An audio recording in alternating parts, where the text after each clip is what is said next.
अगं आई मला संसार नको झालाय बघ, वैताग आलाय मला नुसता. काय झालंय आता? ह्यानी मला आधी किती वेळ देत होते, फिरायला नेत होते, मी काय बोलायला लागले तर ऐकून घेत होते. आता अजिबात वेळ देत नाहीत ग मला, माझं ऐकून सुद्धा घेत नाहीत. आता का नाही नुसतं पोरांसाठी जगायचं आणि त्या सासू सासऱ्यांसाठी राबायचं, एवढंच आयुष्य झालंय माझं. अगं संसार म्हणलं की चढ उतार आलाच. नवीन लग्न झालं की एकमेकांना वेळ देणं, गुलुगुलू बोलणं, प्रेम करणं, हे सगळे येतंय.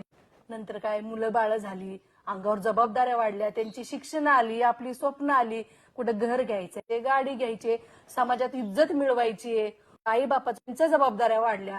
ह्या सगळ्यासाठी नवऱ्याला बाहेर राबायला लागतंय ग. आणि आपण काय घरातल्या जबाबदाऱ्यात अडकून बसतोय. मग काय होतंय, दोघांच्यात अंतर पडत जातंय. मग बायकोला वाटतंय नवऱ्याला आपल्यासाठी वेळ नाही. पोरं मोठी झाली, त्याच्या मार्गाला लागली, ही झाली की म्हातारी, मग काही एकमेकासाठी हायच की वेळ. अगं नवऱ्यानं वेळ नाही दिला तर आपण समजून घ्यायचं ग जरा. आणि आपलं काय चुकत असेल तर नवऱ्याला प्रेमानं गोडीनं समजून सांगायचं.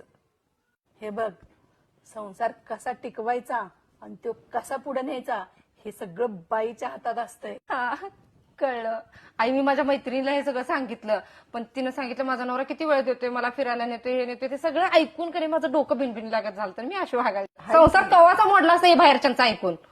खरंच जगण्याची दैवत तू आई.